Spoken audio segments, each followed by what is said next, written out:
Well, training camp has just concluded and got plenty of thoughts on that one, including a scary moment that we've got to talk about on this edition of Locked On Anaheim Ducks, part of the Locked On Podcast Network.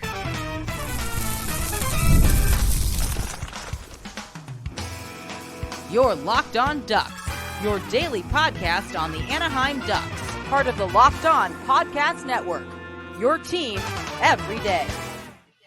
How's it going, everyone? I'm your host, Jason Hernandez. Welcome to Locked On Anaheim Ducks, part of the Locked On Podcast Network. Thanks for making this your first listen of the day.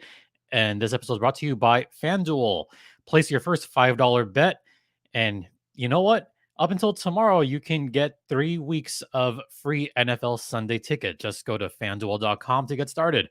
All right, so we've got a little bit to talk about. This will be kind of a quicker episode, but it's a weird one. It's a scary incident that happened at Great Park Ice this morning. Yeah, it's happening again, folks. The injury bug is hitting early again.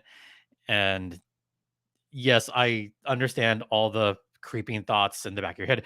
Actually, we're not going to lead off with that. We're going to lead off with just some training camp thoughts. I know I didn't change the second bullet point. Who's at training camp, what to expect, because I actually have some further thoughts on that, which is kind of in addition to what I talked about on the last podcast. So, initial training camp thoughts now that we're over and done with it. Um, Honestly, I can't think of much to take away from the training camp. Usually, I have some kind of takeaway, but we didn't have like a full blown scrimmage this time. I know in years past, we've had a scrimmage towards the end of training camp. It'd be team one versus team two. They'd go at it for a little bit. Not so much this time. And I think part of the reason for that is because the Ducks already are missing some guys that they were hoping would be there. Also, we have a preseason game coming up pretty soon, to be honest. Their first preseason game is just in like 3 days. Tuesday night, this coming Tuesday, is going to be their first preseason game up in San Jose. Yeah. That's all I'm going to say about that for now. But they're going to be up at the SAP Center on the 24th. So for those of you that are going to be up there, who knows? Maybe I'll run into people in San Jose.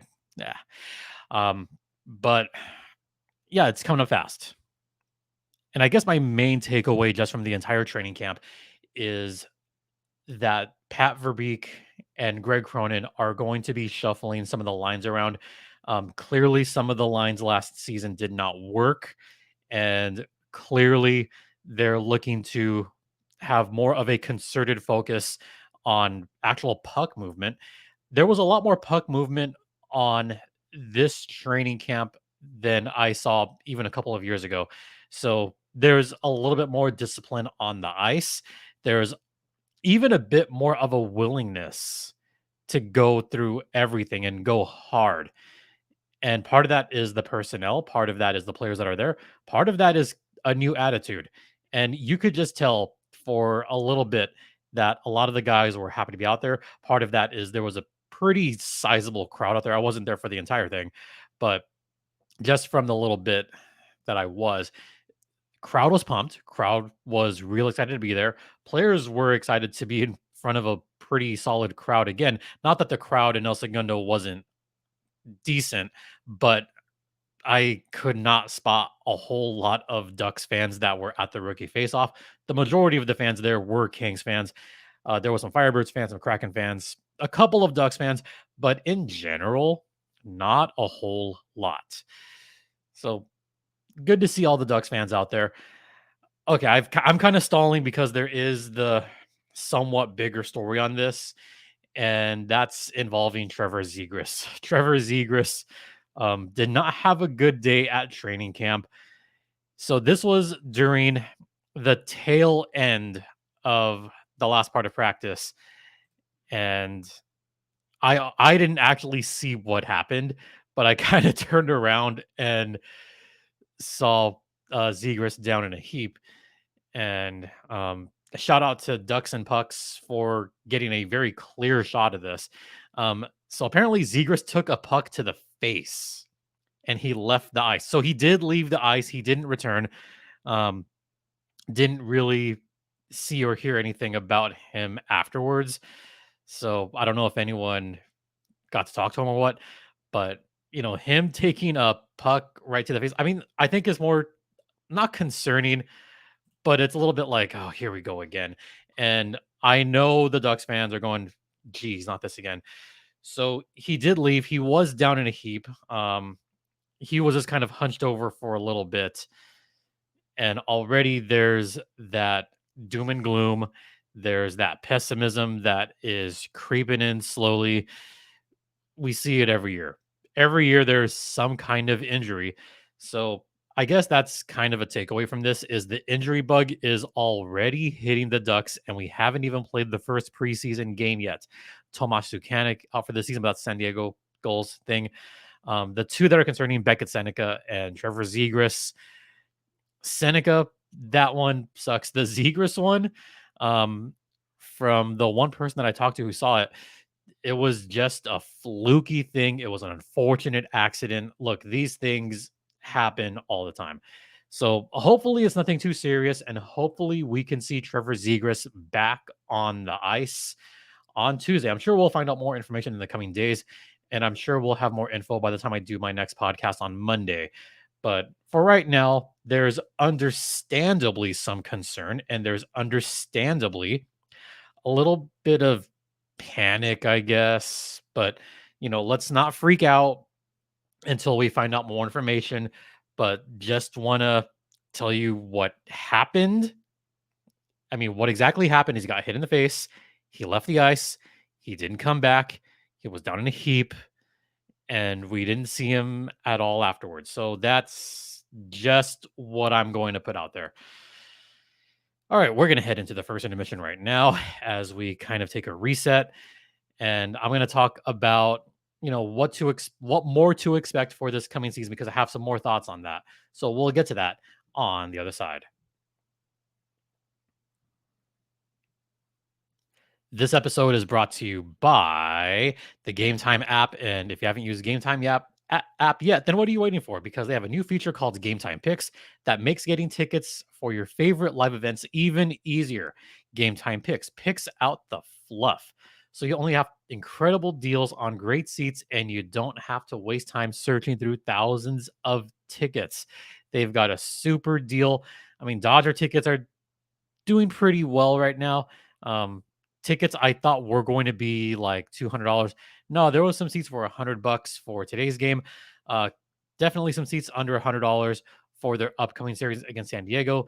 Angels tickets, obviously super cheap, but you can get Ducks tickets, Kings tickets if you're a Kings fan, if you're the one Kings fan watching. And there's also football tickets for those of you that are Rams fans or the few of you that are Chargers fans. So take the guesswork out of buying tickets with Game Time. Download the app, create an account, and use code LOCKEDONNHL for $20 off your first purchase. Once again, that's LOCKEDONNHL for $20 off. Download Game Time today. There it is. Last minute tickets, lowest prices, guaranteed. What time is it? Game time. Welcome back to Locked On Anaheim Ducks, part of the Locked On Podcast Network. Once again, you're locked in with Jason JD Hernandez. So Jason Hernandez, here, Locked On Podcast Network. Okay, what are we going to expect from the Ducks this season? Well, based on that last little bit that I talked about, I'm going to assume the best that Trevor Zegras is okay, and he's just going to put on a full cage for the next couple of days until we hear further or until we hear any worse news. Then he's probably going to be okay. But I would expect Z in a full cage, at least just for the next game, just to stay protected. I'm surprised that not more guys have a bit more protection these days. Yes, I know there's the whole neck guard situation going on in the junior leagues, in the AHL, NHL, and there are slowly some guys that are adapting to the neck guards. I hate seeing those kind of injuries. Facial injuries are kind of gruesome. So I would expect Zegras to wear a full cage the next game out. I'm expecting most of those lines to remain the same as we saw them today. That's what I'm going to go with. The lines that we saw today had a bit of a like not a dynamic feel, but a more overall feel. And by that, I mean you're going to see better play on both sides of the puck. You're not going to see a whole lot of you're not going to see a whole lot of 40 shots on goal, 42 shots on goal allowed, 45. There was definitely a more concerted effort on both sides of the ice this time around. So what I'm expecting is more of I'm going to be careful with my words. I'm always trying to be careful with my words. There's more of an emphasis on keeping the puck away from the net and protecting the net as much as possible. And part of that is the guys getting bigger. Part of that is the guys shoving around a bit, which there was definitely some pushing. There was definitely some shoving. There definitely wasn't any fighting like there was in King's Camp. I don't know if for those of you that saw King's Camp, but there was some teammate on teammate fighting going on at King's Camp. Yeah, it's pretty spicy down there.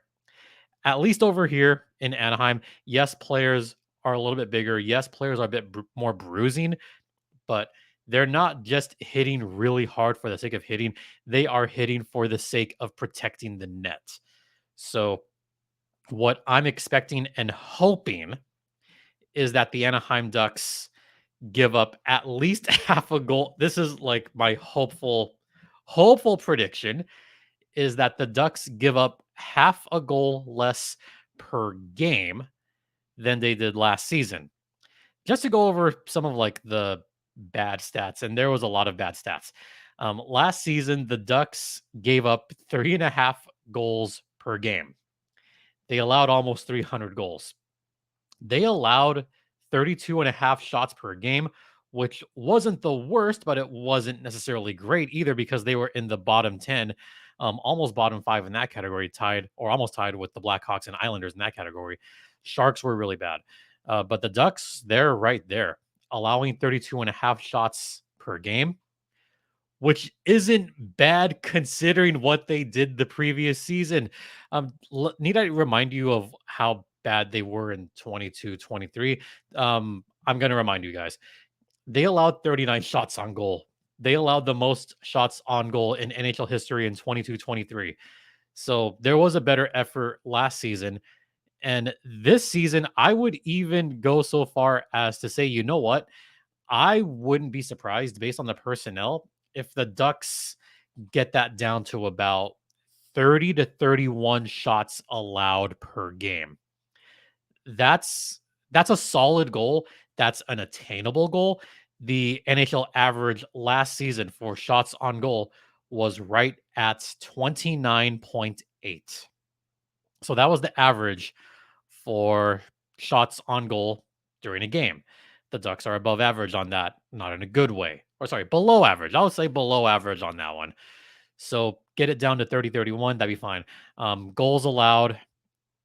They've got two fantastic goalies in Lukasz Dostal and John Gibson.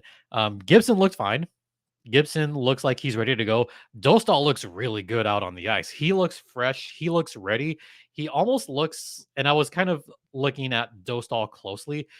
He's got a bit of a pep in his step. He does. I mean, if you go back and really think about it, like if you go back and look at how some of the players were kind of acting their body language, Dostal is so ready for this season to start. He's ready to take on the number one role. I don't know if Gibby's going to relinquish it that easily. So I'm expecting a few more goals because scoring is still going to be a bit of a challenge with some of these elite defenses in the league, but I am expecting a better effort on defense. All right, we're going to head to the second intermission and something that I have a lot of thoughts about, Wild Wing. Yeah, I have a lot of thoughts on Wild Wing. We will get to all of that on the other side. Stay stay locked in, folks. And now a brief word from FanDuel. And folks, up until tomorrow, September 22nd, you can check out NFL Sunday Ticket for free.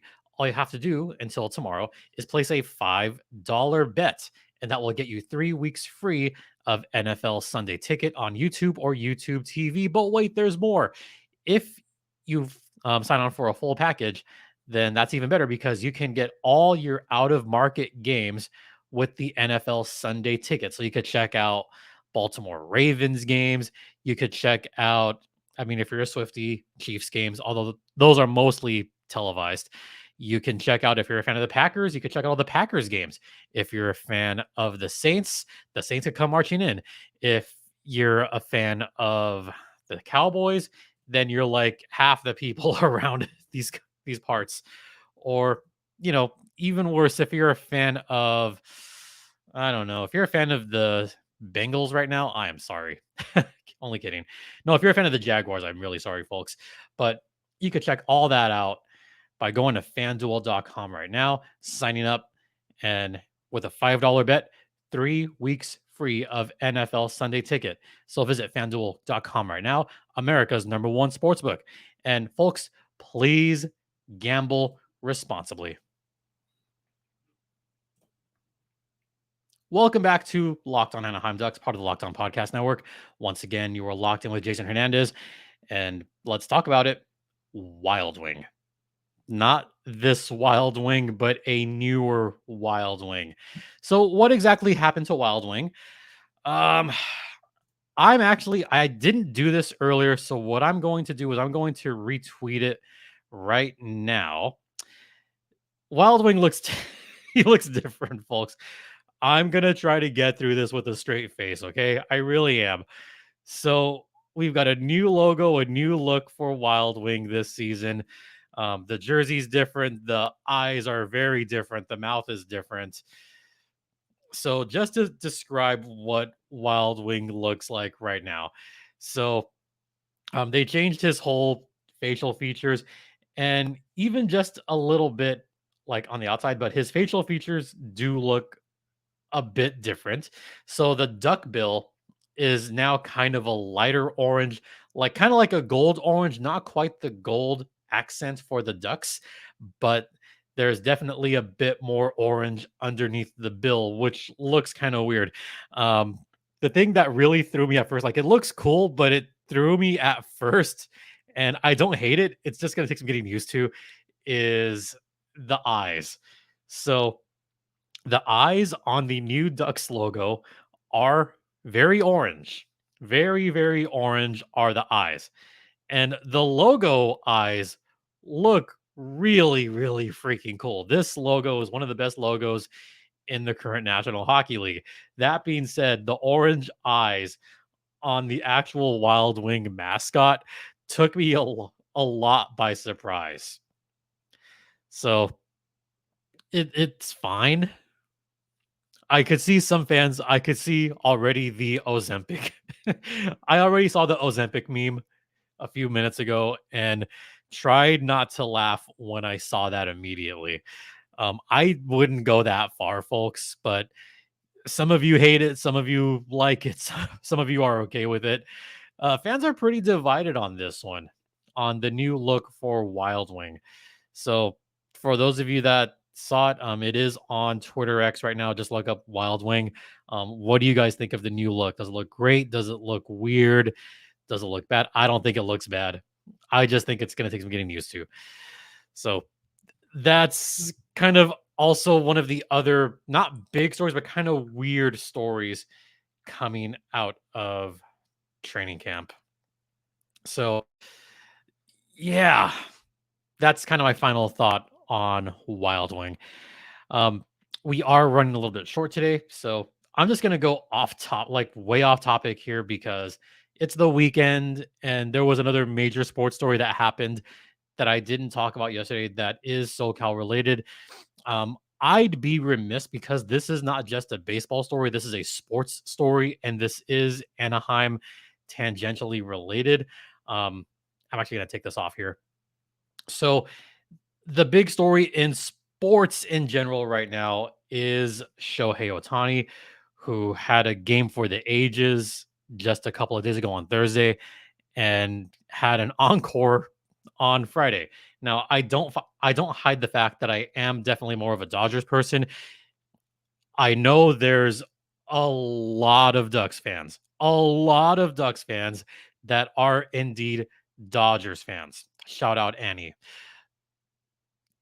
Is it frustrating for Angels fans to see Shohei Otani having this kind of performance now? Yes, it's very frustrating.